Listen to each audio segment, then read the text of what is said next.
And we're live. Ask the Podcast Coach for November 2nd, 2024. Let's get ready to podcast.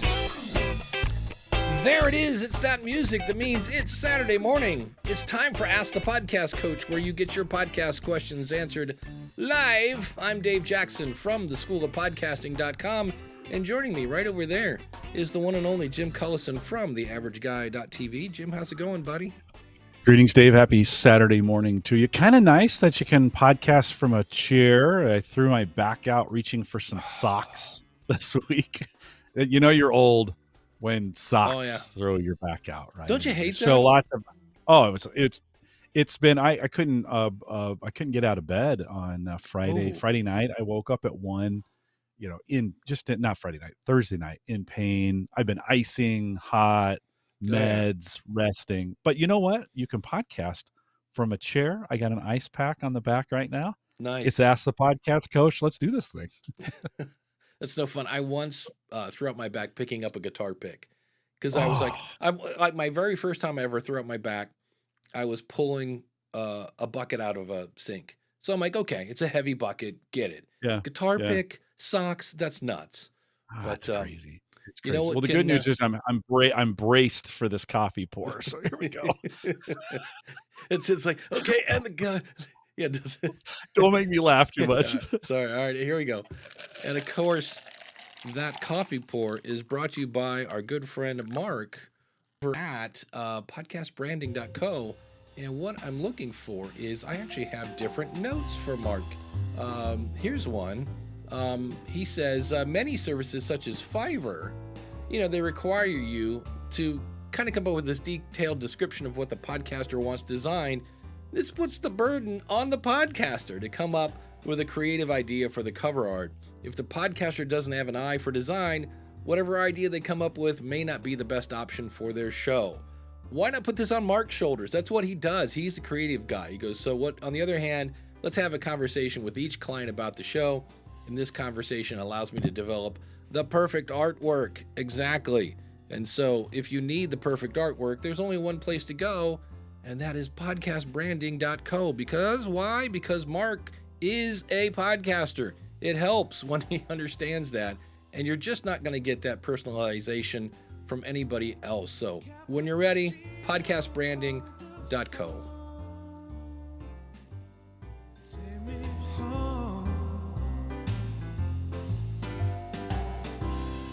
And of course, big thanks to our good friend Dan Lefebvre over there, based on True Story podcast.com. And if you're looking for, maybe it's the holidays are coming up, right?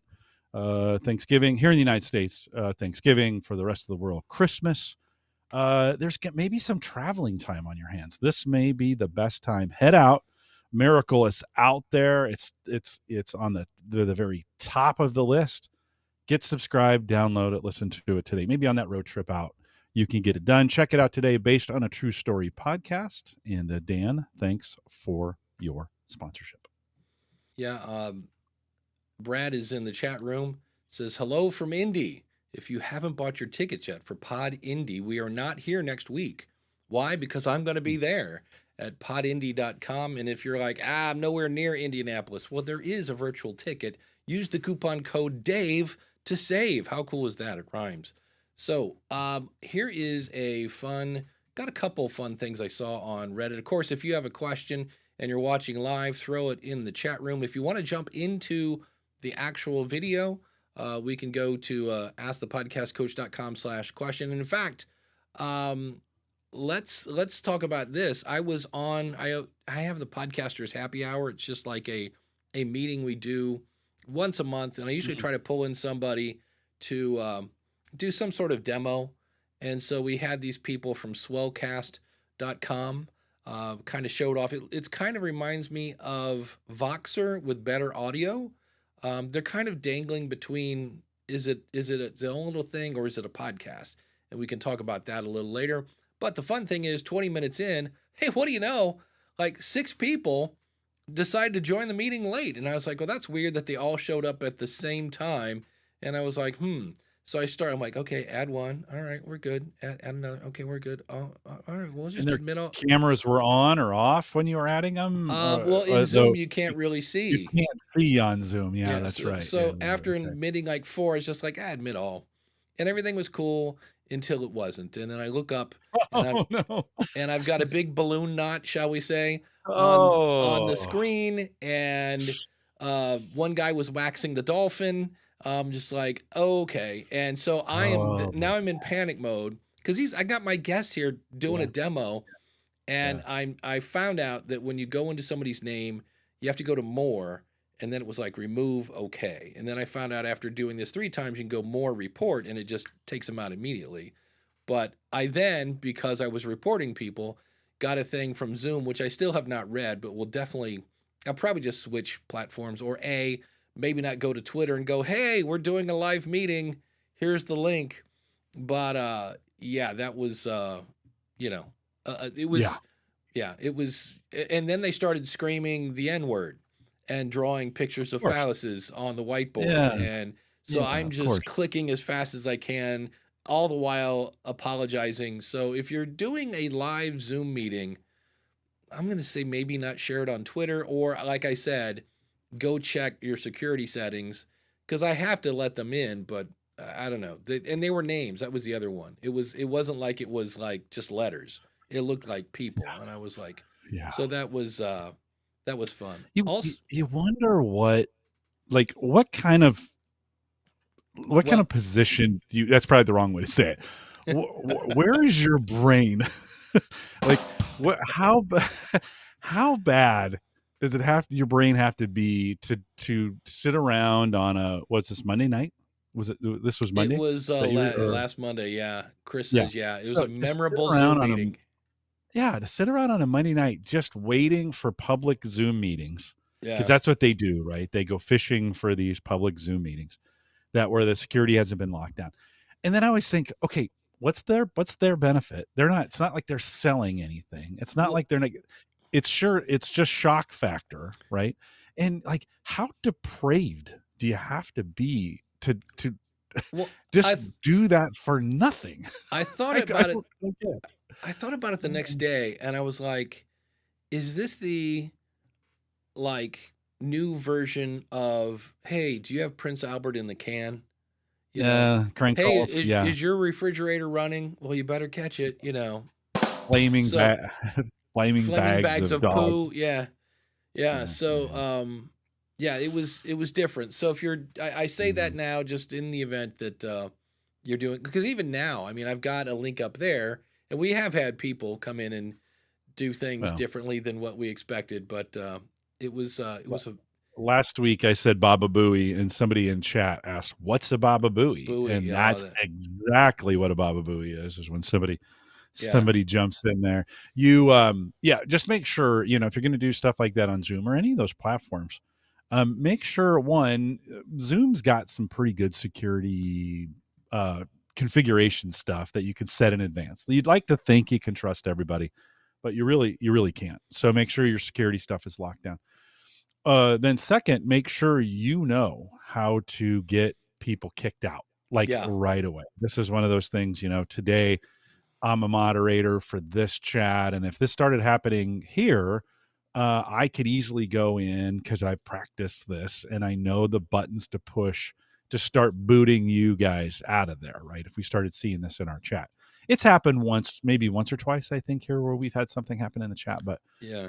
so you got to practice it. You got to, because Dave, when that happened to you, the adrenaline in your body began to flow so fast, Oh. time starts to like Ooh. starts to slow everything, and you're trying to get the mouse over there to click on the thing, and it's just like kick, kick, kick, kick, kick, kick, kick, kick, kick. I mean, you can literally Yeah. hear the pixels in across the screen as it's going across.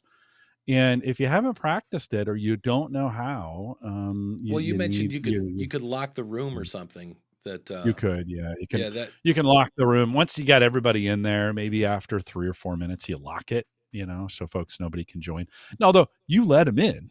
I mean, I they did let showed them up in. in Yeah. the Yeah, this wasn't an automatic. It's your fault. It's small. Yeah, exactly. Well, that was the thing. I thought about it because my brain was like, well, that's odd. All these people showed up together. Yeah, there's a reason for that. So, That is but weird that they showed up together, though. yeah, yeah, I don't know what the mechanics of that. Maybe it was just they're a group of friends and they just go around yeah. jumping in Zoom rooms. I don't know. Just It make was sure you weird. understand the security settings if you're going to be live. Make sure Yeah, you understand the security settings and practice. In fact, here I'll practice. I'll just kick Dan Lefebvre out of the chat right now. As some, no, I'm just kidding, Dan. yeah, But there's some, make sure you know how to do it, and it's practice, so you don't have to, because you're not thinking. You just have to act when something like, and it does happen. I had somebody in chat use the N word, but they didn't spell it out all at once. It was just and blah blah blah. Each post was another letter.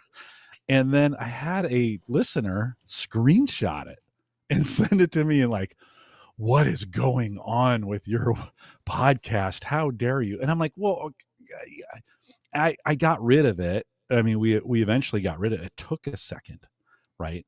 And so, you're like, come on, people. I still don't understand why, but make sure you're ready.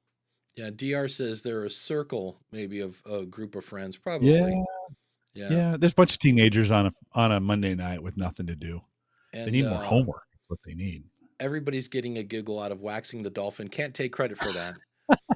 That is a George Carlin. George Carlin had a book, and he had Hmm. literally 30 plus beating the bishop, waxing the dolphin. Those are the two that I remember. But there are all these different phrases for that particular act, and it was quite funny. But that Yeah. one's always stuck out Yeah. to me. Yeah. So here's fun. It says, I just realized that someone listening to my podcast would have no way to find my personal website, and the links, etc. And there doesn't seem to be a place on Podbean or Apple and wherever to permanently include them. Do you add website links and resources to each episode after each description? I think it would go title, episode description, guest links, learn more about so and so, and then put their links. Do you do this? Would love to see. And this is from Jessica A. Henry Justice on Reddit. And so it could be. Now, the only uh, platform I know that doesn't let you do this is, of course, my favorite, Spotify for Podcasters, because they're going to link to their really awful Spotify for Podcasters uh, website. But as far as I know in Buzzsprout you have to go to the bottom and click on more. In Libsyn, it's on the right hand side called a permalink. In Captivate, you just scroll down. I think it's under marketing, where you can put the link to this episode is blank. And so that if somebody's in an app, and I believe in Apple, there's still a button that says website. I know on your listing, it's at the bottom. They have a link to your website. So that's under your podcast settings. You should put a link to your website. And then in the episode, you should put a link to your website where the episode is. And this is where, of course, and I said this before I worked there, but Podpage will make a link to the episode. So I don't know what today is, probably episode 509 or something like that. So let's say it was. Well, then I could say, just go to askthepodcastcoach.com/509. And you could put that in there. And when it's published, it will. So it's interesting. But yeah, you want to do that, because here's the other thing. Now, I realize there's a big depends here with a capital D, but there are places, different web directories that, and Daniel's saying, I think they do let you manually change the episode link. All right. Last time I checked was about 2 months ago, and I couldn't find one, but, they may have changed. But if you think about it, your RSS feed is syndicated to all these different places, including websites like Listen Notes. And if they don't have a do not follow link to your link, that's actually pointing at your website, which can boost your SEO. But that's one of those things that, you should definitely, because I know when I worked at Libsyn, Captivate, they don't know if you have a website or not, so they will often put in their website that they give you just so there's something there. We need to go back and change that so that it points at your website, because all the magic happens at your website. So, and as for links, that's the one thing I've always heard people complain about, is if I mention, I don't know if that George Carlin book is still available. I have it somewhere in a tub downstairs. but I just remember it was like 11 by. It was really tall, and it wasn't even a book. It was more like a pamphlet. Um, but if that's available, I would want to put a link to that book in the show notes. Anything that you can click on, you kind of want that in the show notes. So that is something to think about. Jim, do you usually just what are your show notes typically?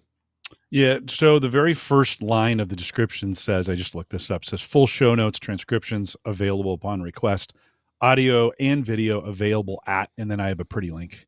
So that's in my show notes. It hits all the descriptions. It makes sure it's in and then all the various places that I post, that I take that part of the description and move it in. So it's at the very top. YouTube, it's the very top, just so folks can, if they're on another platform and they go to the description, they can, for that, they can click over and head right directly to the post. And then when they land on the post, video is up front. There's a like a summary first, video, audio, then the rest of the show notes that underneath it. So that's how I do it.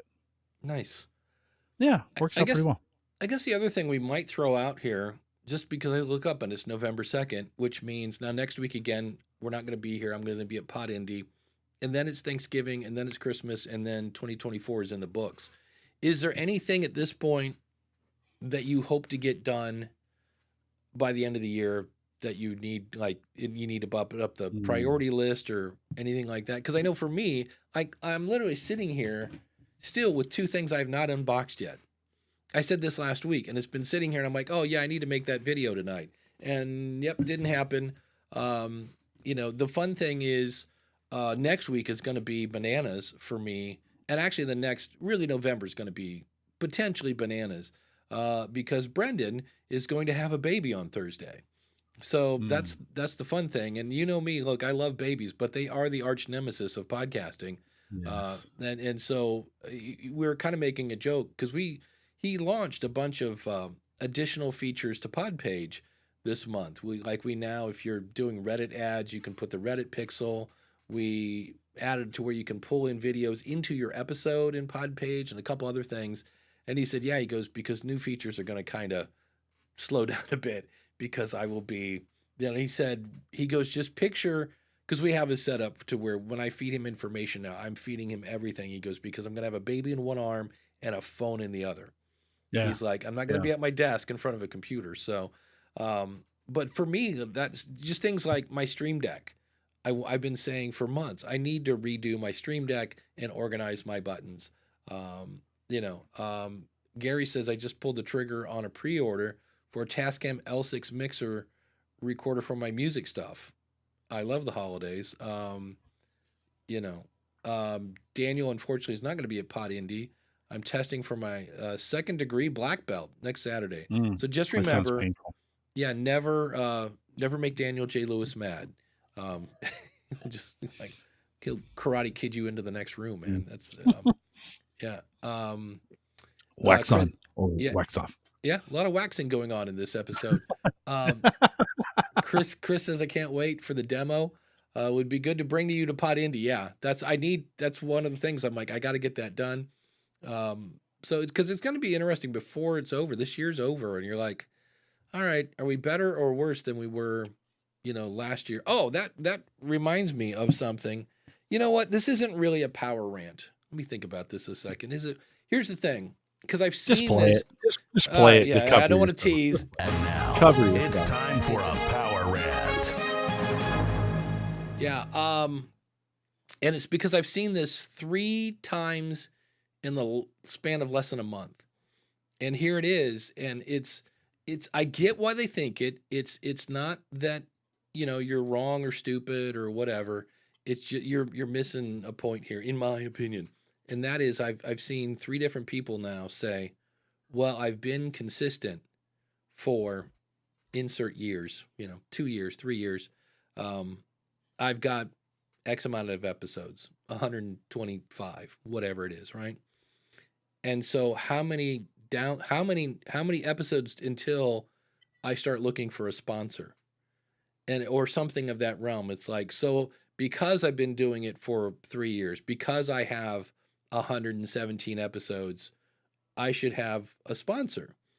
And I asked, I'm like, well, you don't have to tell me, but how many downloads do you have?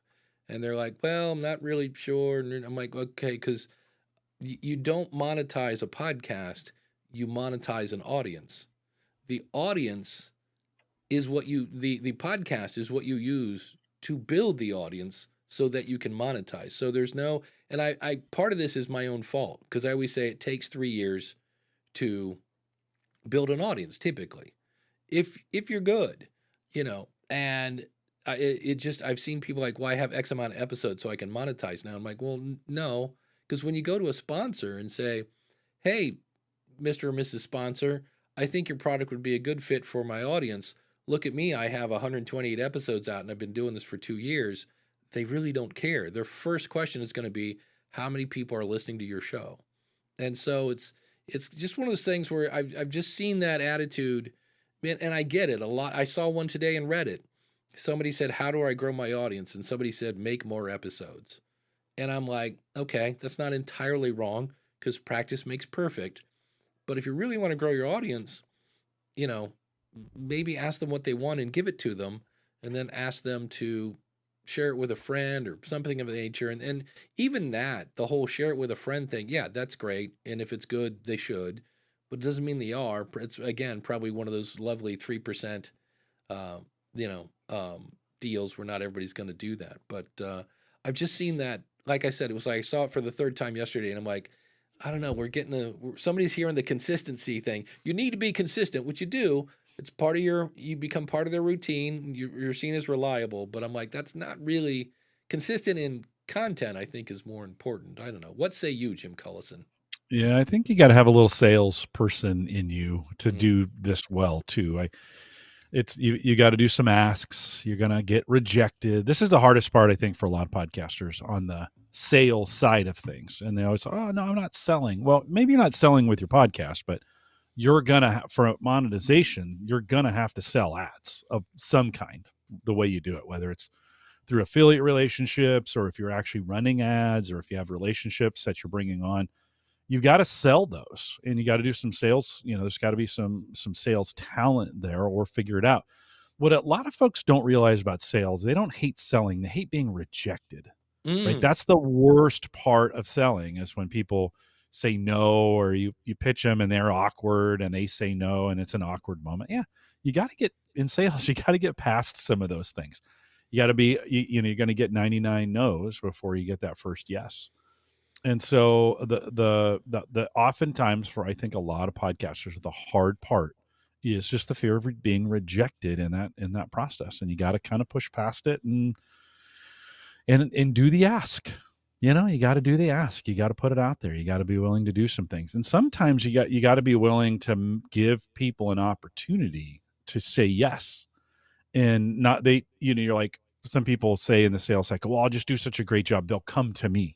Well, okay, maybe that may happen sometimes, but most of the time you gotta go to people and say, "Hey, I've got this mug." I didn't do this with Dan. Dan actually came, by the way, but I got this mug. It's $50 a month. Would you be willing to do that? And you're gonna get a lot of no's on that one, yeah, right? If you're gonna do it. Dan ever decides to stop sponsoring. He's been a long time sponsor of it, yeah, and but if he decides to do it, I have to make the decision. Do I just put it out there and say it's available? Or if I want to fill it, I probably need to call Glenn the geek and say, "Hey, Glenn, do you want the mug spot?" Right? yeah, And chances are he'll say no, and I got to get past that. And then I'm going to call Jeff C. and say, "Jeff, do you want to?" Yes, he just shows up. Jeff, you see where I'm going with it? I mean, sometimes you got to yeah, be willing to ask, and that's the awkward part of getting the no. yeah. The Jeff says the best sponsor is one that's based on an existing relationship. So Oh, networking for is sure, key. Look, my for sure. job at Libsyn started. I lost my job in teaching. I was like, I want a job in podcasting. And so I was like, where would you want to work? And I'm like, man, Libsyn at that point was my number one. And so I called Rob Walsh and I said, hey, you want to have an awkward conversation? He's like, well, okay. I go, I got good news and bad news. And he's like, what's the bad news? And I go, I just lost my job. He goes, okay. And the good news is, and I said, I'm available to work for you, buddy. And I said, I told you this might get awkward. And he said, you know, I'm sorry to hear you. He goes, I would say I'm sorry to hear that you lost your job, but I'm not. He's like, what are you doing the rest of the day? And I go, I literally just lost my job, probably laundry, you know. And Yeah. that could, if he had said no, it would have been awkward. But I'm like, if you don't ask, you don't get. Well, but if he would have said no, you would have said, "Well, listen, I appreciate it. I needed to ask," and then you would have called somebody else, Yeah, I right, would have and called. said, "Hey, I'm not going to put names in your mouth." So, but and you just got to start. You got to start doing some of that stuff. I mean, you could have taken the approach of like, well, I'll make a podcast and I'll say on the podcast that I just lost my job, and I'll Yeah, hope somebody will hear that, and I hope somebody will call. You should probably do that anyways, right? You need to. yeah, That is a mechanism of helping to get the word out. But you gotta you gotta email some folks too and say, hey, can we have a quick conversation on this? Listen, I sold when I was in high school. Every Christmas, I sold these wreaths. We would these pine needle leaves or wreaths that you would hang on your door, and I would sell hundreds of them to members of our church, and it was actually really, really good money for doing that. But I had to call. These were the days where you called people, right? I had to yeah, pick up the phone down. Hi, Susan, Jim Collison. I'm selling wreaths this year, Christmas wreaths. They're this. Or once I had sold it to them once, I just kept a list of the next mm, year, and those were the first people you called. By the way, you got tons of yeses because the wreaths were beautiful. I got tons of yeses, and it built up confidence. And then once you got through the people that you got the yeses from right, before, and some of them say no, then you start going to the cold calls, and you've got some momentum, right? I think right, that's one of those things is go with your best options first. This is a no brainer. Most people are going to do this anyways, but go with your best options first, just to build some of that sales momentum. And then when you get on the phone, you'll be like, by the time I got to the folks who I was cold calling, I had the pitch down solid, you know. Hi, oh this is yeah, Jim Collison. I'm selling wreaths. We're doing this with it, and blah blah blah blah blah. So, getting your pitch practiced is probably another good thing to do. So just so you're not like, well, could, yeah. maybe it's okay. I can hear from the tone of your voice you're saying no. You don't want to say those kinds of things, right? So, Yeah, Jeff says I had a sponsor for my show day one, but it yeah, was built from relationships in my sure, previous track record. sure, So, sure, and sure. and Chris nailed it here. Chris Stone, castahead.net, awesome supporter. Consistency is not just about doing exactly the same thing for 100 episodes. It's about getting 1% better after each one. Whoa! Whoa! Yeah, exactly. That's a home run right there. And it is because if you do the exact same thing, there's a name for that. It's called ACDC. And what's weird is when I first found ACDC, I loved them. Like I saw them every year they would come to town. But probably the last three ACDC albums, like I've listened to them all once and went, yep, that's ACDC. But there wasn't anything that really stood out. In fact, they kind of have a formula. Like there's a thing where the guitar will be doing something like ticka ticka ticka ticka ticka ticka ticka ticka ticka ticka ticka on a lead picture Thunderstruck, right? Ding Yeah, ding ding ding ding ding ding ding ding ding ding yeah, ding ding, and then the band comes in. Well, that worked really well. So like the next couple songs, Angus is going ding ding ding ding ding ding ding, and like yeah. okay, and here comes and like yeah, that's the formula. But like it's it worked the first time because it was new and original and different. So sometimes different is better than it just makes you stand out. It's hard to do something completely different. I'm listening to the book right now called Earn It by Steve Pratt. Links in the show notes, of course. And it's a marketing book. And he talks about how like one of the hardest questions, because he used to work for Pacific Content, which was really into getting these big brands to do a podcast. He said one of the hardest questions that you have to answer is how is your podcast going to be different? And I'm like, nobody likes that question because, this if somebody said, well, okay, it's a podcast where these two guys take podcast questions answered live. Okay, is there anybody else doing that? Probably, maybe, I don't know. But Well, a we lot of, know of two who are, but they're yeah, well, not I as mean, consistent as we are, and they're nicer. We're nicer to each other than they are. So, well, that's true. And Todd doesn't really go to the chat I room wasn't going to much. name names. I Oh, wasn't going to name I think names. everybody knows it's Todd and Rob. That's right, Todd. Yeah, but it's hard to have something that's completely different. And even this morning, I was telling Jim I saw a movie last night called Here with Tom Hanks and Robin Wright. So it's Forrest and Jenny back together, and it's a really different kind of movie in that it's shot in one room. You have this one room, and it goes all the way back to the dinosaurs, and then you watch this plot of land, and eventually a home is built, and then you watch everybody from the 1400s to the 1900s, and eventually this modern family and blah blah blah. And at first, I hated it because as an ADD kind of person, you have this block, and then all of a sudden, like they would draw like a rectangle on the screen, and you would see where a clock is now on the wall where it wasn't before, and then that clock would go into another room, and you're like, oh, they've got carpet on it now, and I was like, it was so different, and Jim said, oh, that's just like this other movie, Yeah, which will. it's like Cloud Atlas. Yeah, and I Yeah, was like, here I same. thought it was this completely unique thing, and I was like, oh, No. maybe it's not that, but what I was think Hanks interesting. was in that movie too. That's weird. I think it was him and Storm. What's her name? She plays Storm in the Marvel movies. Oh, Doesn't really matter. yeah, Doesn't matter. but it was She was a Bond girl too. She was a Bond girl. Holly Berry? No. There it is. Boom. Oh, there you go. It was All right. Hanks and Holly Berry. Yeah, Atlas Storm. This was a movie. Oh, just a short tangent. I'm flying to Germany with my mom. This is years ago, and she's sitting next to me, and I'm trying to watch this movie, and she is watching it with me, but it's not the most appropriate movie at times. I mean, there's some pretty gory parts. There's some pretty open sexual parts to it, and she's nudges me. What are you watching? I'm, you know, 40 years old. Right. Like I can watch what I want, Mom.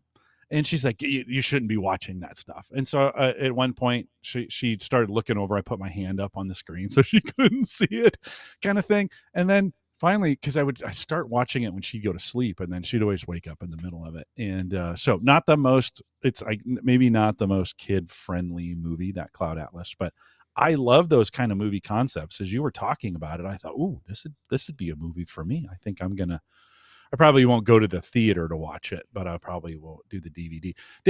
But I would add to that, Dave, don't be different to be different. Be you and be different, because you're pretty unique. Most people are pretty unique, and you can only fake things for so long. In that process, just be you. You'll probably be different if you're you, right?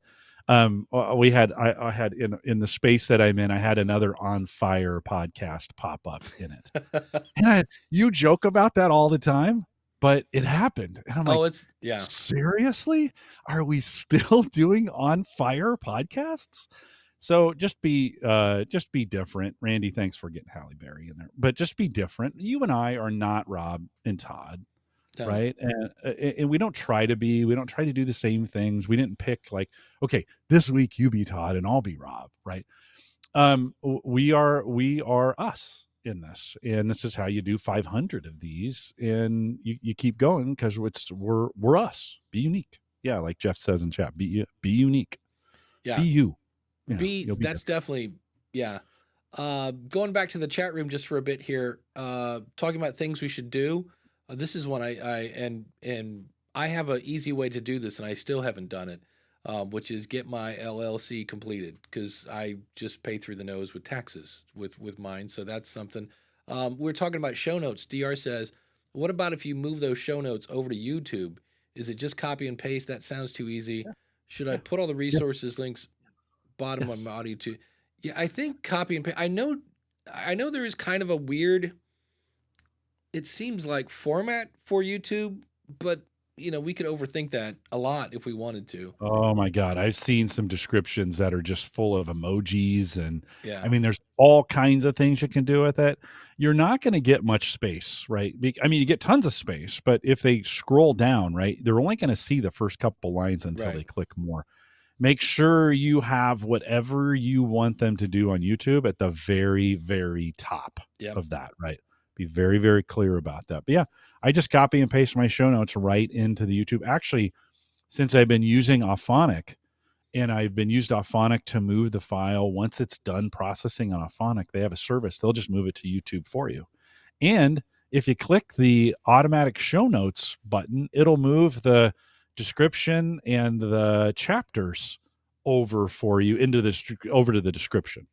And so you've got there's some automatic things you can do with that as well. So yes, DR, it's that easy. And she also mentions, we're talking about things that you should do.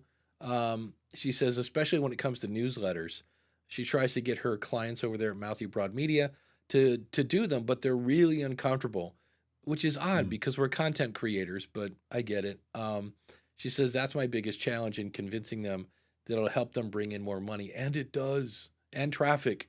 That's something in fact, mine just came out this morning.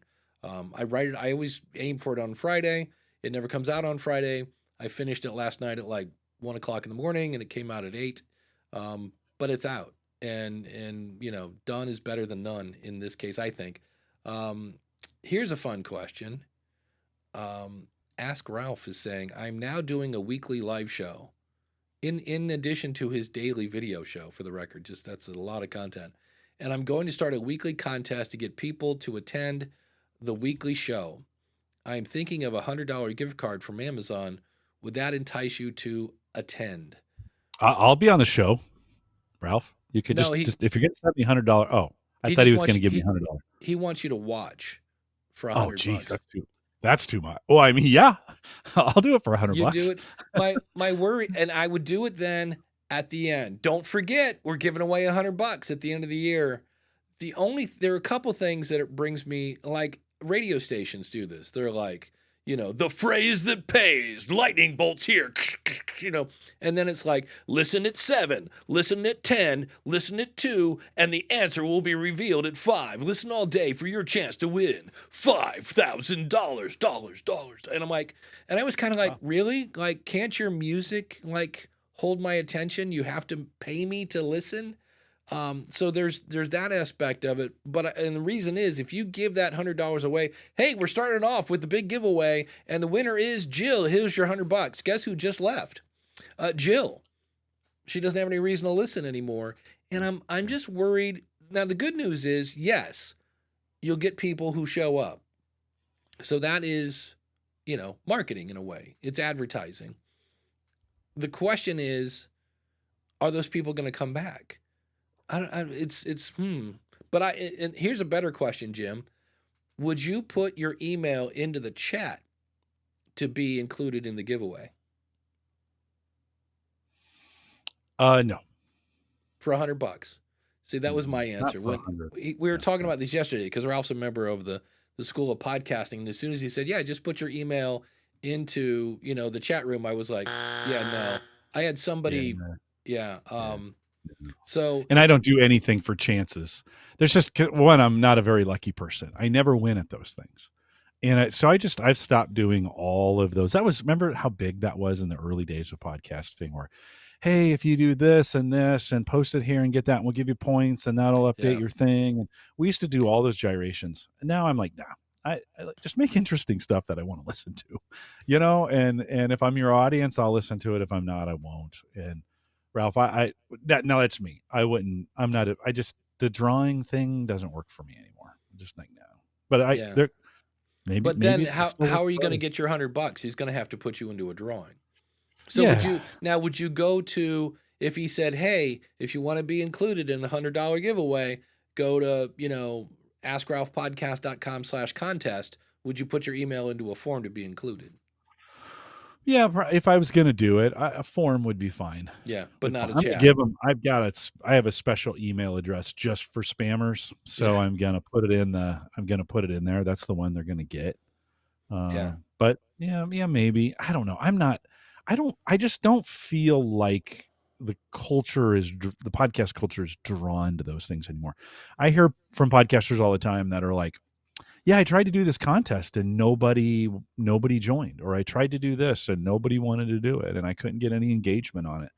And I think we're kind of beyond that now for whatever reason. Yeah, I don't know if Jeff knows. I know Daniel Che mentioned a service at eCam Creator Camp 2024, and Ralph, this might be it, Live Reacting Studio. Link to that in the show notes. Still waiting to be approved as an affiliate, by the way. I'm like, come on, guys, I got a show on Saturday. And then this is what I'm kind of thinking: is this attracting the right people? The ones that will be consistent listeners Right. and viewers?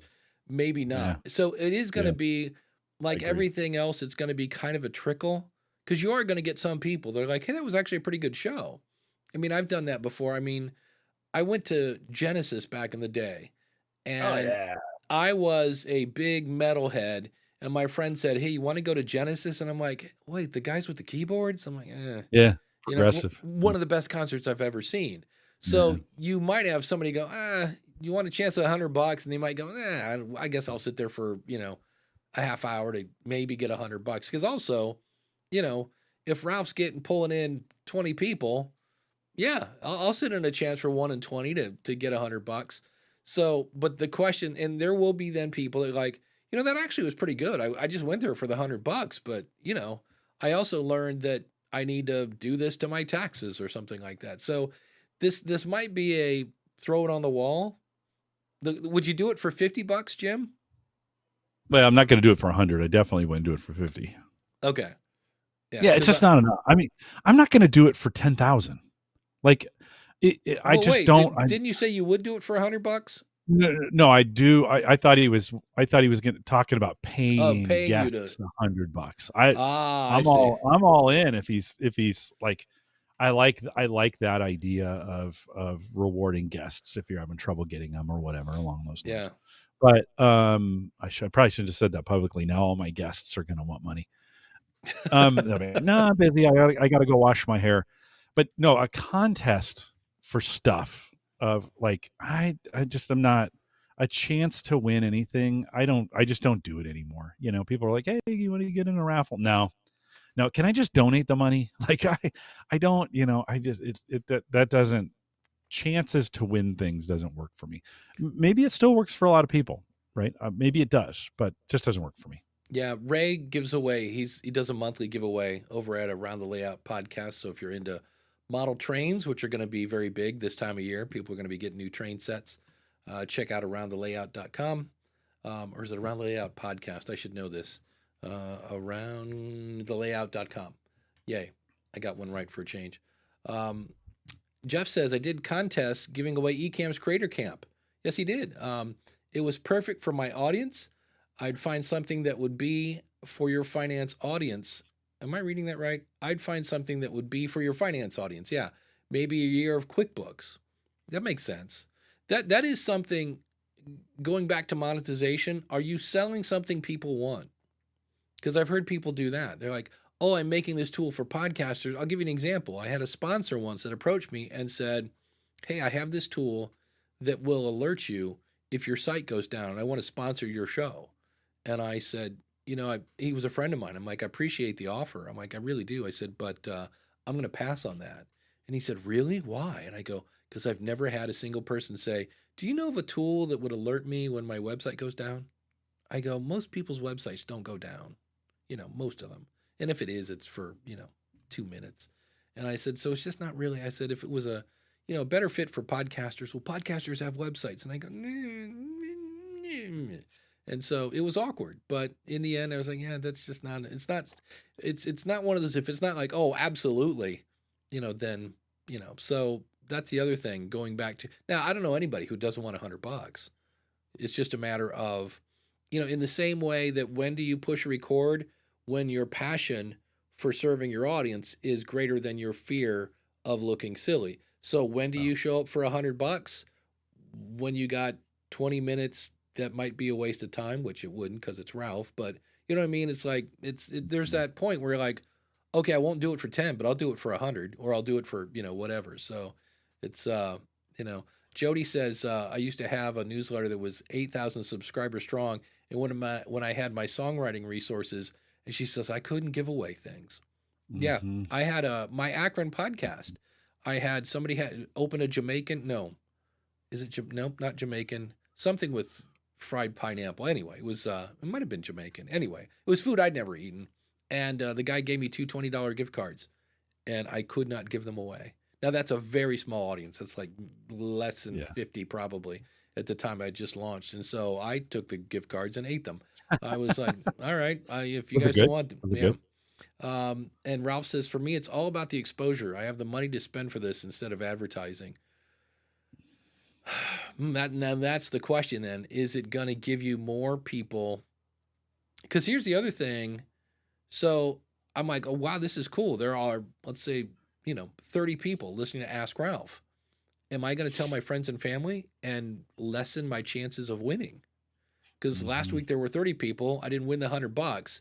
Oh, I know. I'm going to go tell all my friends, hey, if you want a chance to win $100 and make my chances worse, I'm going to tell people. I don't know. It's an interesting concept. I'm just like, Yeah. And then Chris brings this up because I thought about Amway. Have you ever been to a timeshare session? They have tons of Oh. prizes to get you there to listen. Uh, Yeah, I was trying to think oh. of that. So yeah, Yeah, and I am really cheap and I am really good at saying no. And I've done a few of those, those right, sessions where I almost embarrass the salesperson by saying no so hard. Like I am definitely like, yeah, no, I know. Listen, I know your tricks. I know you right. can't Jedi mind me. We've been through all those things, But and Jim, so Jim. Hey, Jim. You're like, yeah, I know. yeah. If you say my name 500 times, yeah. Continue. Yeah. Well, and so I've started cutting them off at the pass, like, oh yeah, no, you can get no, I don't want those things because I know where this is gonna you don't want me as a customer at this point. Like, don't stop. No, no, no, no. So it's I'm just not that good. I'm not good at that kind of stuff. You can see it coming a mile away. I have because I've been in this space long enough. I've seen all the tricks that have been done, all these things, weird pricing and multi-level marketing. And you're just like, no, it's just too hard. It's just like these subscriptions that you buy and it's like, okay, early bird pricing, $5. And then they go up to 25. And you're like, nah, I'm not, just do a fair price to begin with. Let's not monkey around with all these gyrations of pricing on stuff. Just give me a fair price. If it's a service I like, I mean, I think I'm dropping $22 a month for 11 labs at this point. It's a Mhm. really good, to me, it's a really good value at $20. Wasn't looking for a discount code. I wasn't, I gave it a Right. try at the first level. I'm like, this is good. I need more. So, I willingly gave them my money because I think it's a great value for what they do. They don't trick me with, and I don't, Well, don't trick me. I'm not interested in being tricked. our audience is amazing. Brad from podindy.com. I'm giving away a Focusrite Vocaster and Vocaster 2 Studio. So the Focusrite Vocaster 2 Studio at Podindy, which has helped generate some interest. And then Chris said, unfortunately, everyone wants $100, but they want it to be an easy $100. Yeah. Yeah, Yeah. that's I just want good value. I'm not interested in tricks. Just a good value thing. Now okay, this is me though. Not everybody's wired that way. So, as we think about giving away things for folks who come to a conference, some of those things, if they're sponsored and they give them to you to give away, I guess it's fine. I don't even, I was somewhere the other day and I joined late. Oh, it was something at work for a credit union and they were running a raffle and I came in late and like, oh, like get your raffle ticket. And I'm like, no, let somebody else win. I'm fine with, I'm here already. You don't need to reward me. I'm here. I wouldn't have come if I didn't find this valuable. Let somebody else win. It's a big deal. Now, okay, I want to be really, really clear about this. Not everybody feels that way. I'm just saying that's the way I feel, and it's kind of like, no, I just want a good value. I want good value. So don't, on my advice, don't stop doing these things. If it's working for you, awesome, do it. yeah. Just not my favorite. Daniel says you could try finding other podcasts to give $100 to promote your podcast. There you I'm go. sure there are Yeah. plenty of because it's his show is finances from a Christian perspective. Find some other Christian shows that are medium-sized audiences and go, here's Yeah. $100 a month. Just mention my show somewhere in there. Put a link in the show notes to AskRalphPodcast.com and go that route. The thing I thought was funniest, I had a guy that I had him on my show because I Googled coach of coaches. And I'm like, all right, this is somebody I want to network with. long story short, I ended up not releasing our episode because he told me how to interview him, and I'm like, yeah, but my audience doesn't want to. Like his answer to success was have his dad. Basically, that's it.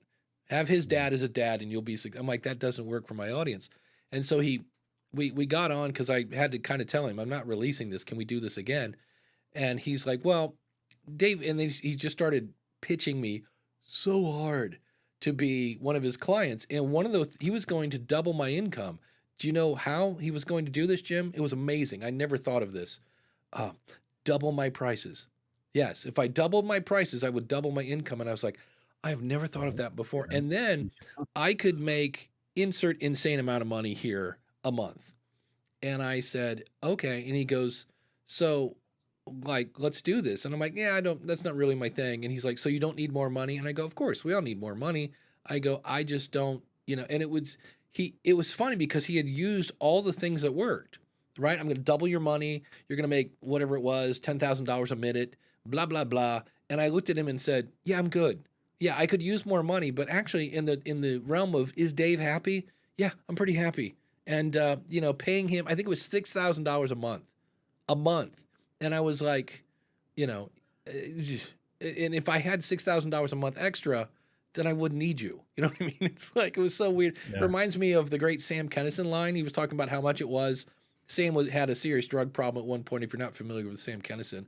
And he said he was looking into going into the Betty Ford clinic. And it was something like $10,000. He's like, if I had $10,000, I wouldn't have a problem yet. Right. Sure. So it's a tricky thing, Jody says, if you entice them with prizes, are they really there to listen to the podcast? And I think Ralph is going, yeah, I know they may not be, but they might stick around. That's the whole thing with that. It's, we had I had pinned this. Let's see, that was Ralph. Oh, here's a fun question. Jim, are you familiar with Van Halen at all? Oh, yeah. Yeah. All right. Yeah. So I read the book Brothers by Alex Van Halen, read by Alex Van Halen. I got it on Audible. Links in the show notes later. And the one thing that really stood out to me was he said they all had their own special, skill. Like Alex was playing with his dad, I think at age 8, in a swing band because his dad was a jazz musician. And he got good enough, and I don't know, the drummer didn't show up, and like, all right, Alex, you're coming with me. So he learned how to swing. And he said, if you know how to swing, whatever kind of music you're playing, you can get people on the dance floor. He goes, when I see people not dancing, I look at the drummer and go, yep, it's his problem. So you got that. Then you've got Michael Anthony, who can sing higher than dogs can hear, and he's a good bass player. You've got Eddie Van Halen, arguably one of the best guitar players ever. So that was it. And then you got David Lee Roth, one of the best frontman back in the day. Holy cow. I mean, I saw them every time they came to town. Whoa! And I found out later a lot of his thing was shtick. Look at all the people here tonight, man. He said that when there was 24,000 people in the Cleveland Coliseum. When he came out and it was him solo, and they had actually done 2-for-1 tickets. You could buy one ticket and get a second one free, and there's a lot of empty seats. And he came out and said, look at all the people here tonight. I'm like, but David Lee Roth had a very weird compared to, the other, like Eddie and Alex were trained on classical piano is where they started. I also didn't know Eddie could play pretty much anything, like saxophone, banjo, violin, all sorts of stuff. But they had, David Lee Roth had this weird kind of thing. And he goes, there's a song on Van Halen 1 called I'm the One. And he says, if you listen to it, when they go to the drum solo, Alex is definitely playing a swing beat. That could have been, Benny Goodman's orchestra, right? In the solo, Eddie is shredding his face off. Amazing solo, by the way. And he said, and then we stop and break into bop body shooby-doo-wah. Bop body shooby-doo. And he goes, and then there's this harmony. So there's a Michael Anthony thing. He goes, that is the David Lee Roth influence of Van Halen. He goes, and we could have said, Dave, that doesn't fit here. No way. This is a hard rock band. He goes, but we let everybody, he goes, and it was the tension between, he goes, there was a lot of pushback on this, a lot of in round, like, we're not doing that. Like, he would tell Eddie, we're enough of your guitar solos. Because it turns out David Lee Roth is an insane egomaniac. Like, he got mad. Like, he didn't go to Eddie's wedding when he married Valerie Bertinelli because it was too much attention on Eddie.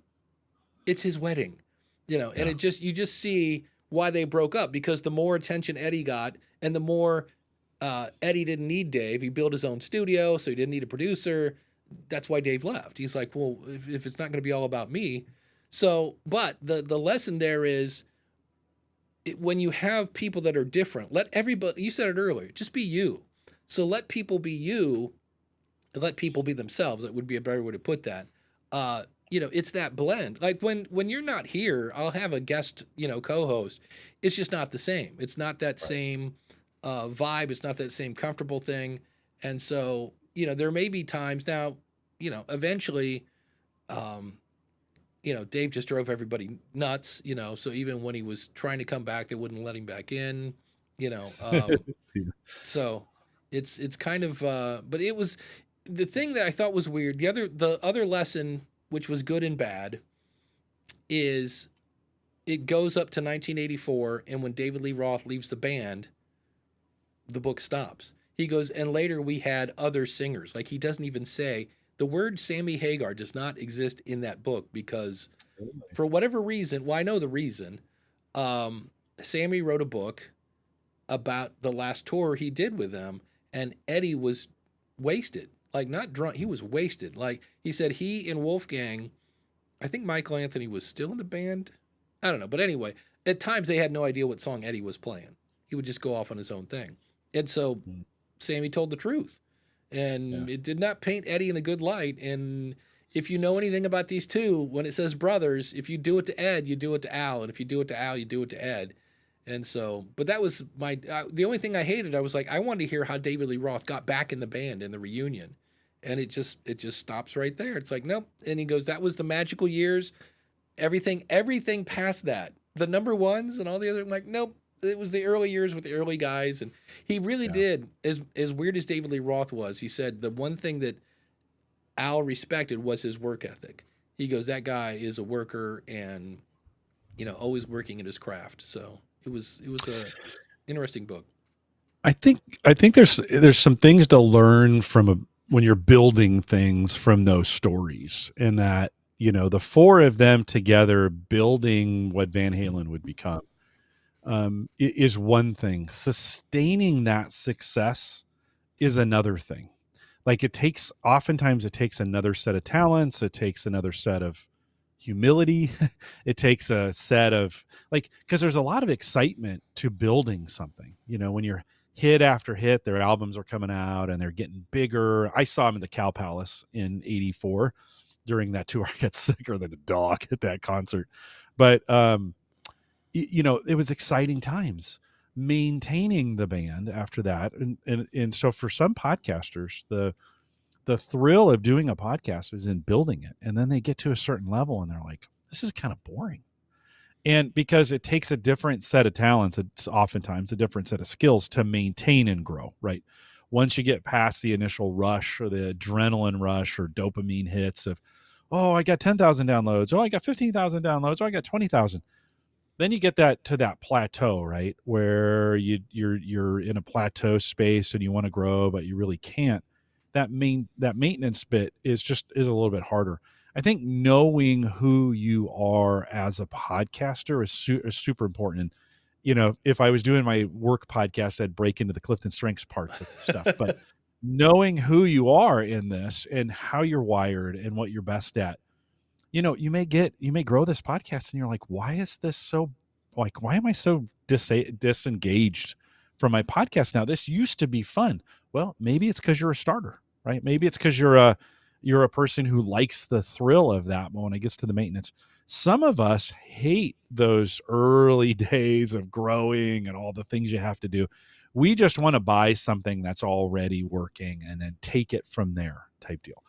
And knowing that some of you are both. And that's okay. I mean, you could do both. So, but the point is, I think the self-discovery in it, I think a lot of rock bands, if they knew what kind of band they were, they could maybe survive a little bit longer, or some of those kinds of things.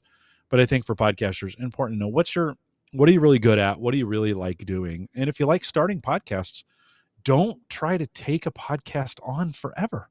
Do a season or two and then move on to the next one, right? Do something new. If you're a maintainer, find somebody who's got a growing podcast that's sick of it, take it over for them, right? I think just there's some real value in knowing who you are in that. Yeah, Chris says he does mention Sammy's name in a snarky tone. No, that's true. Speaking of the audiobook tune, I did enjoy him snickering. Yeah, occasionally he would make himself laugh. That was kind of fun. The other thing I thought was, like, Eddie was always tinkering, like, always. Like, he did not play guitar until maybe later that he designed. He was always tinkering it and always cutting things out and replacing tubes. He said even his studio, he goes, because it was hard to get a license, they built a racquetball court. He goes, now it just happened to be a racquetball court that had like 2 feet thick walls, so no sound could get out of it.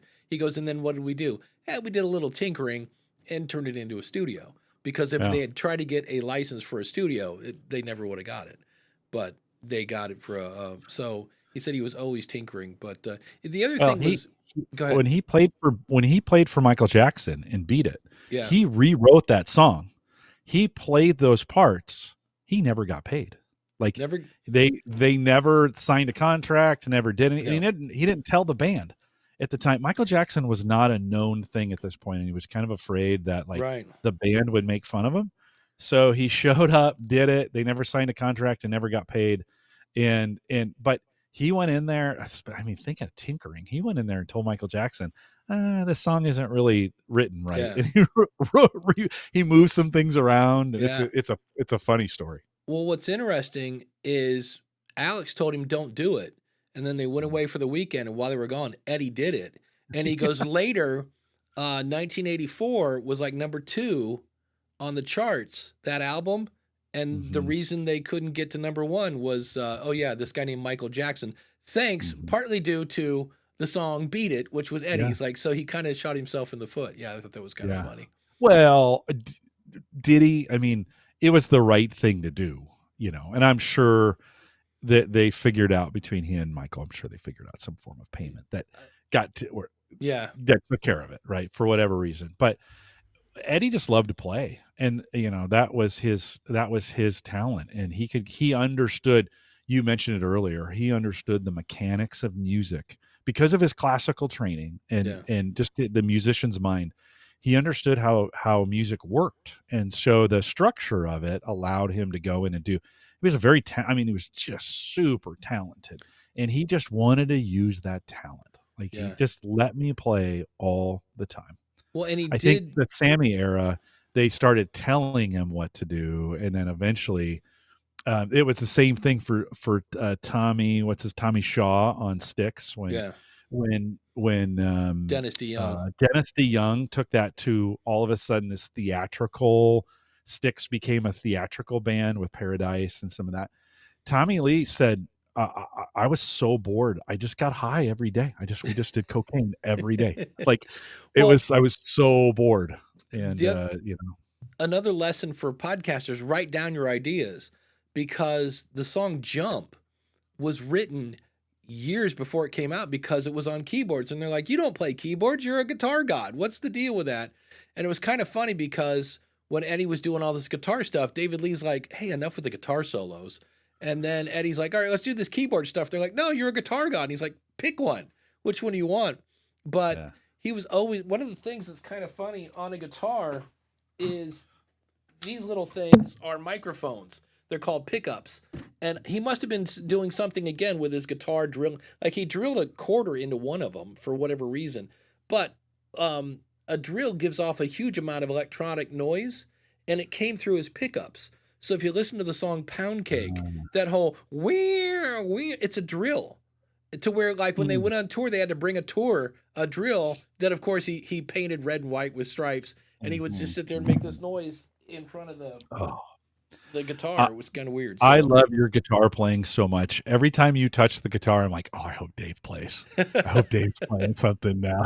I love to watch you play, and you know, if we had a segment of Dave plays the guitar. Dave shreds for I'll set that 5 up minutes, next I'd be week. fine Yeah. with it. I'd be fine with it. Yeah, it'd be great.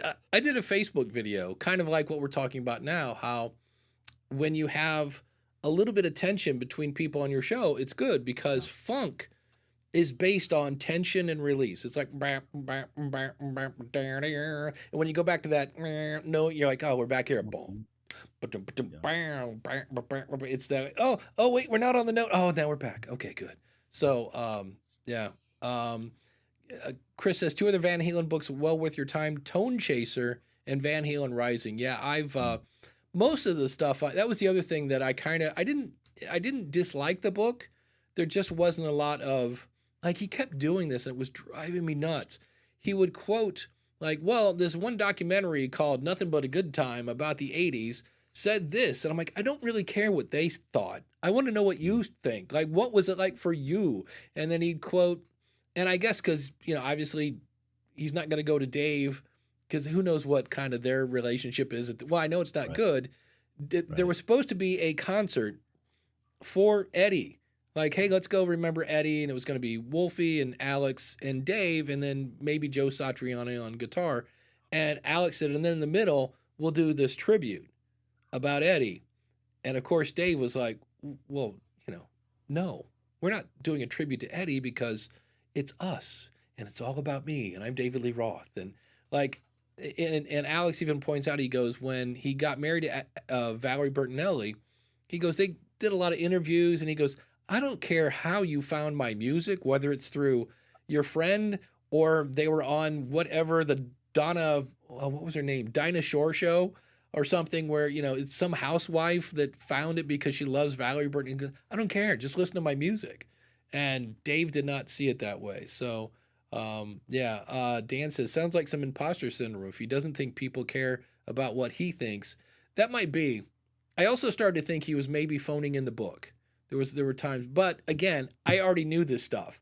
And I'm like, where's the, like, what's it like? You know, I thought there'd be some fun, you know, wrecking hotel rooms. And there were kind of mentions of that. So I think that was the other part where I wasn't like best book ever, because most of it I knew. But, and Alex, I didn't know this. Alex is currently being sued by a guy who claims he plagiarized content from him for what that's worth. Probably one of those people that he quoted in the book.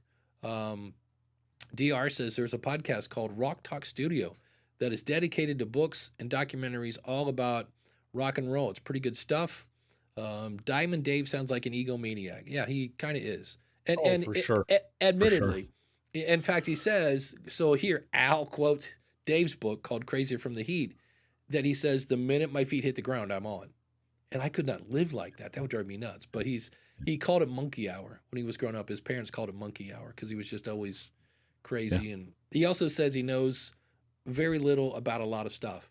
But if you talk to him, he talks about it like he knows everything. And he's like, he kind of doesn't. So, but you know who knows a lot of stuff about a lot of things would be our awesome supporters. You can be one of them. It's super simple. Just go to askthepodcastcoach.com/awesome. And you can, we will give you a giant shout out in things like, I cannot find this, you know, we'll do things like this. Whoa! If you join. Whoa! It's at askthepodcastcoach.com/awesome. And also this show is brought to you by the School of Podcasting, where you can get courses, coaching, and community. Use the coupon code COACH, and that comes with a 30-day money-back guarantee. Come on, button, please. Button, there we go. Well, and we use Podpage. If you go over to Ask Podpage, yeah. If you go to trypodpage.com, that's my affiliate link.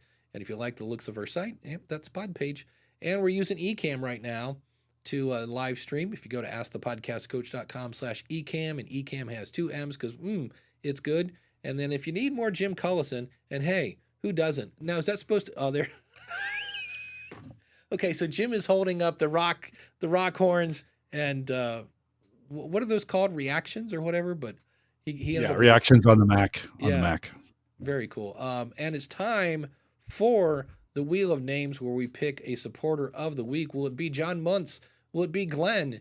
Will it be, and that's weird because I swear I changed that because it says Radio GDPR.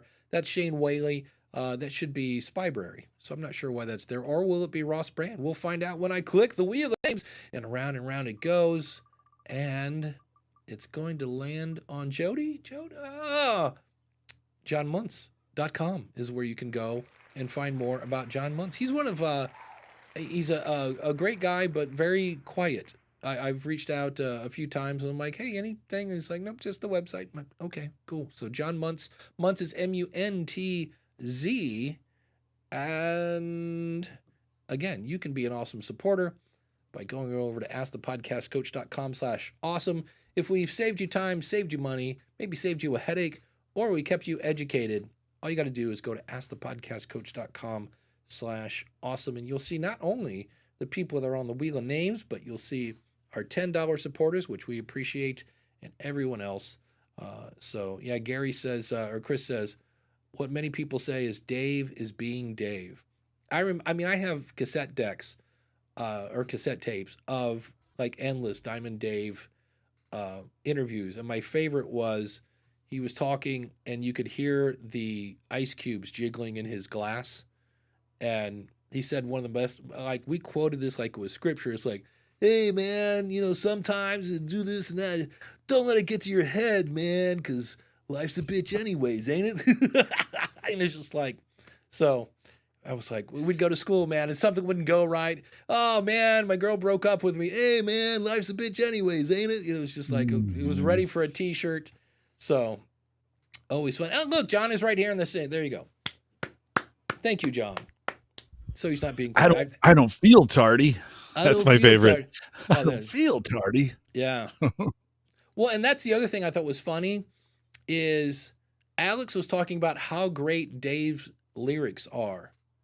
And I was like, really? And then there is a line in Everybody Wants Some that I'm pretty sure is something like, I took a look at a boo-goo on a moopy.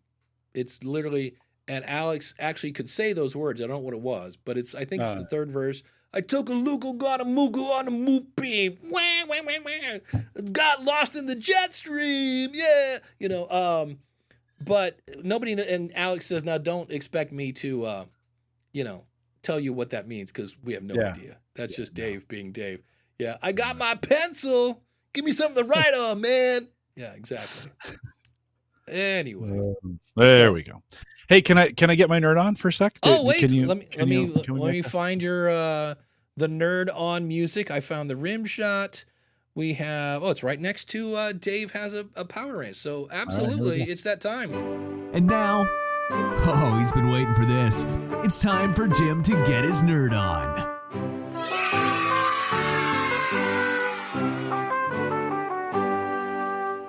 That always just makes me so happy. The kids make me happy. Okay, so I got asked about this a couple times, one in my Discord group and then earlier in chat.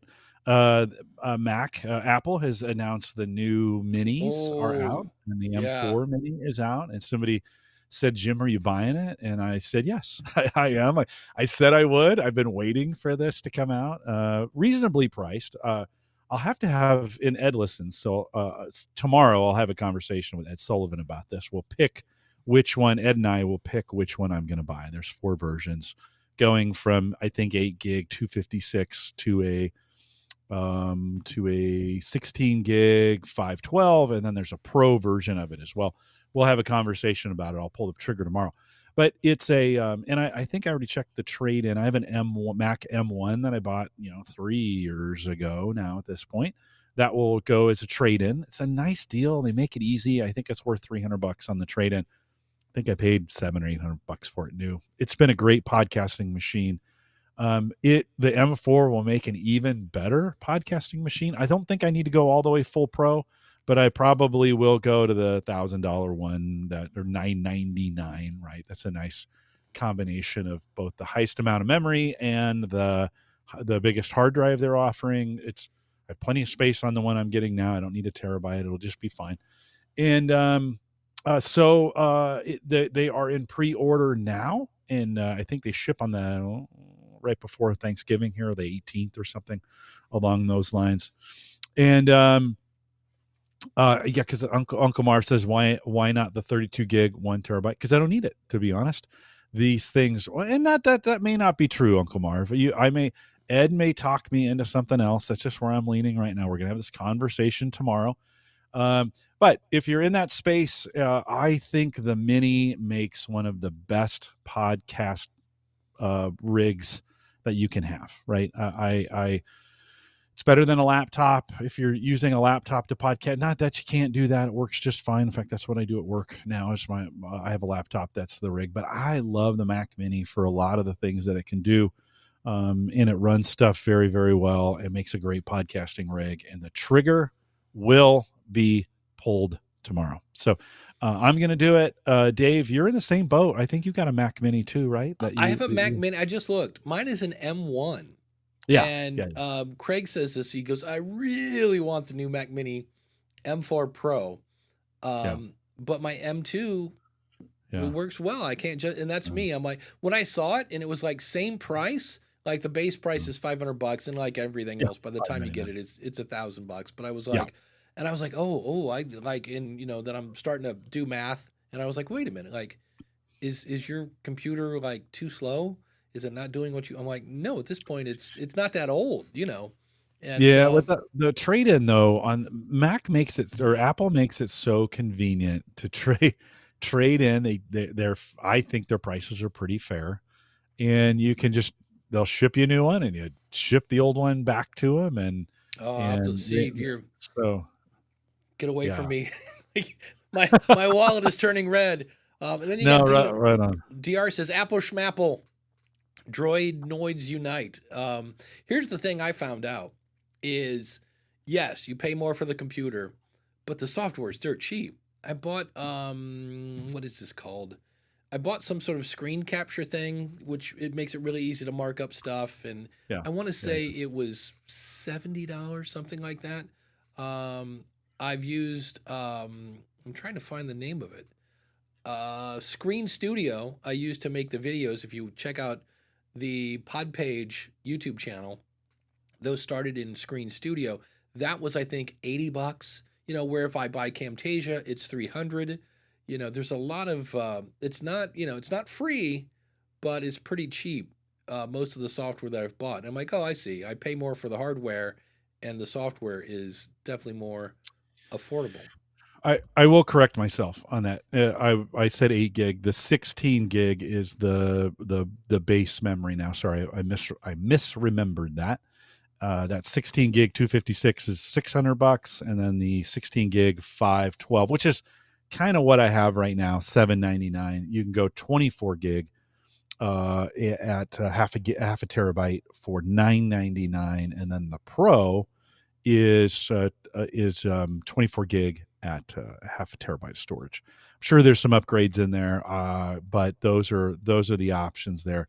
I'm leaning towards that mid-range 24 gig 512 is what I'm leaning towards on that. We'll probably pull the trigger on. So I'm going to pay $799 for it. Basically, I'll get the $300 off. So it's coming up. Yes, I will head. To be honest with you, I could probably get away with the $799 version 16 gig at 512. That would be plenty for what I do on the podcasting.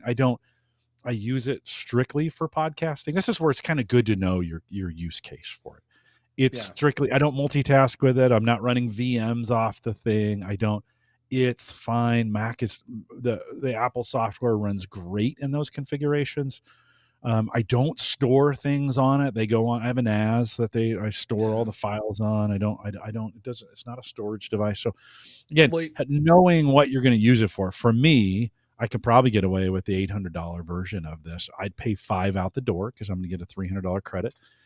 Upgrading, I've had that M1 now for 3 years. Upgrading for $500 to a Mac, that's a pretty sweet deal on that one. So hard to say no to something. Do I need to right now? No, this M1 would probably last me another 3 to 5 years probably. But to be able to upgrade in this to the M4, yeah, all of a sudden you're like, yeah, I know Yeah. I want to stay current with it since it's my work rig.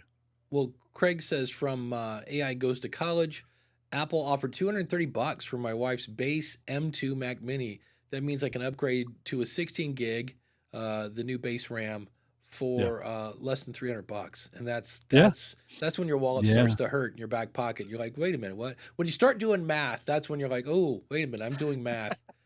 And It makes financial sense to, you can, there's not a lot of things I upgrade all the time, but I have found like with the phones and some of those kinds of things, although I'm out of this cycle now, but every 3 to 4 years, especially on the Apple side, the trade-in values are pretty good, makes it pretty reasonable to, sometimes there's discounts associated with it through a carrier.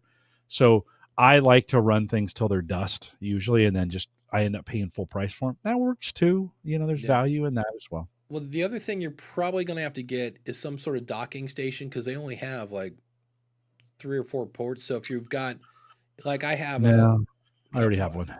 Yeah, I'm going to say I have Already one have one. here that's, I don't know what, the Stream Deck is plugged into it. An outside hard drive is plugged into it, a bunch of other stuff. So you might need I have that. a And that, USB-C. I have USB-C to USB-A, yeah, USB-A, yeah. And for the things like the camera and the audio mixer and other things that I kind of need. So port wise, I'll be fine. Literally, we'll just be able to take one out, swap them, back one up, put the other one back up. I think they like on the phones. That's super easy. You get a new oh, yeah, phone, you put it next to the old phone, punch a few buttons, stuff moves, you're done. yeah.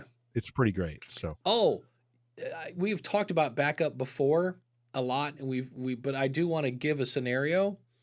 My brother accidentally put his phone in his back pocket and got in his riding mower, and long story short, ran over his phone. oh, And ouch. he said the good news is this is a really good mower. He goes because it mulched the crap out of it. And I'm like, well, were you able to pull out? Because he's got one of those little baby SD cards or whatever you call it. He goes, yeah, that's gone. And he goes, here's my brother's older, and so he's not computer illiterate, but he was doing stuff that I'm like, oh, that's like he was keeping his passwords in like it was a Google phone, it was Android, in like their notes app. I'd go, A, that is so not secure, and B, so I'm going to introduce him to 1Password. Yeah. He wants notes. I'm like, let me introduce you to NoteJoy or Notion. Actually, is free. There's a free version that would be better. I just don't put your passwords in Notion. But all of his notes he lost and things like that. So if you're not backing things up to the cloud, like Jim, you've got your what was the server you mentioned? Your NAS. Yeah, I'm NAS running server. Unraid. I have an Unraid server that I Yeah, run. but you Yeah. definitely have. I think do you use Backblaze too? Because I know I do. I do. I Yeah. do. So I Yep, have I a use bunch of my Backblaze. stuff in the cloud just because you never know. Because I've lost my phone before, which I now know I can go onto my watch and say, where the heck did I leave my phone? And Yeah. likewise. Yeah. But if I ran it over with the mower, that would, now I wouldn't be out of luck, really. I would lose most of the time. I forget to do this. When I open up Dropbox, it syncs all my photos to the cloud, but I don't do that enough. I usually don't do stuff on Dropbox on my phone. So I have to do that every now and then. But everything else is pretty much in the cloud. I wouldn't really lose that much. Yeah. Just because you never know when you're going to accidentally No, run it's over your good. phone. Good. Daniel says Apple Silicon chips are great at running AI processes locally and privately. He likes to run Mac Whisper Pro for unlimited transcriptions. I think this is actually going to be a really helpful thing here in the future where we don't have to send audio away to be transcribed. I've been running Meta's version of, I think it's called Llama, and that's there. You can download an app and then you can download their large language models, and they have them in different sizes, and you can then run AI locally. I've got some things here. It's right now, it's not like an app. You can do it this way, but I run it at the command line level. And it's kind of, it's okay now, but I think there's going to be some future uses where if you've got some good hardware, you can do what Auphonic, which uses Whisper, like Daniel was mentioning there, you can run some of those models locally, and then you don't have to send them to the cloud to be processed. You can process them local. It'll do transcripts. You could even build your own menu of, you think like swell.ai, where they create all these things for you. through some scripting, you could go in and create your own version of that when you're done with the podcast. Don't upload it, just run it on your, run it locally, and it'll do all those things for you. Probably get a menu of those large language models to plug in to get it done. I don't think we're that far away from that. And Daniel's 100% right that Apple Silicon is really good at running those things. So that may be an opportunity coming up. On the Mac or on the PC side of things, right? ARM is trying to be in this space, and they have neural processors as well. Intel is doing something similar. We talked about that a couple weeks ago on Home Gadget Geeks. So it's not Mac exclusive. There are some things coming up on the PC side of things as well, where you can run those. So as a podcaster, you may want to start keeping your eyes open. We saw a whole proliferation of AI offerings in the last couple years. You may be able to, here in the future, start running some of those AI processes locally. You're going to have to get a new PC for this. This isn't going to take old equipment and make it better. You're going to need to pick up some new stuff for it. But Dave, I think in the next 3 to 5 years, that stuff is going to get pushed out to the endpoint. That's you, and you're going to be able to run some of these AI processes locally. The thing that's nice about that is you'd say, well, why wouldn't I just want to run it on somebody else's server? Well, you may have content you don't want to share with the world. And so if you run it locally, of course, it's secure and local, and it's not updating their LLMs. It's not, right. They don't have access to it. So for security reasons, there may be some things that where you want, not just with audio, but even with data. There's a lot of, you might have some data that you're pushing to somebody else's AI, and once you push it, that data is out of pocket, and you might not want your data out of pocket. So there could be some things coming up that especially in this AI space where you can run them locally, that's getting better and easier. So we're probably still a couple years away from the average guy running this stuff. Yeah. Most of the folks listening, there's a few of you who could probably do this. The rest of you would be like, oh, it's just too much work. But I think it's going to get a lot easier here in the future. Too nerdy for many of us. Yeah. Hold yeah, on. It's still a little clunky, but it's getting there. Yeah. And forgot to throw this on the screen. That's right. Whoa! Go on screen. There it is. DR sent us $10. So thank you much for the super chat. Greatly appreciated. She says, thank you both for the education every Saturday. And speaking of that, next Saturday, remember, I will not be here. No show. Jim will be sleeping in, hopefully with his back to normal. That'll be good. And, but we will be back on the 16th then. So keep that in mind. So when, you can, instead of, learning about podcasting, put up the tree. Is it too soon to put up the tree? You could listen to Dan Lefebvre over there, Based on True Story Podcast at basedontruestorypodcast.com. There you go. So, yeah, absolutely. Jim, anything coming up on the next Home Gadget Geeks? It was Halloween. Thursday night was Halloween, and my back was not in good shape. So I took, you know what I did? I took the week off because you can. You can take the week off. It's your show. That's right. Yeah, you can. Well, on the School of Podcasting, I know I said this last week, I'm talking about when you add things to your workflow, and I had that all set to go. And then I was like, oh, wait, it's the last month. It was the question of the month was last week. So this week is the one about, hey, you think I'm just going to do this and adjust my workflow. And they're like, hold on. There's last time I checked, there's only 24 hours in a day. So that will be, in theory, unless something happens between now and midnight on Sunday, that'll be what's coming out on that. Thanks to Mark over at podcastbranding.co and Dan over at Based on a True Story Podcast. Thanks to the awesome chat room for chiming in today. And I just saw we did have a lot of Ralph says, remember, talking about buying new computers, if your podcast is a business, then cost is effectively only about 70%. And then Randy was chiming in with lots of David Lee Roth quotes. Money can't buy you happiness, but it can buy you a yacht big enough to pull up right alongside it. And the only thing I'm allergic to is criticism. Why do most music critics hate Van Halen, or why do they hate Van Halen and love Elvis Costello? Because most music critics look like Elvis Costello. And I was like, wow, 2 burns in one, David Lee. So enjoy your time off. We will see you. And of course, next week, just go to askthepodcastcoach.com/follow, and you can pick through all the back episodes. So we will see you in 2 weeks. Until then, of course, like, subscribe, ring the bell, and go podcasting.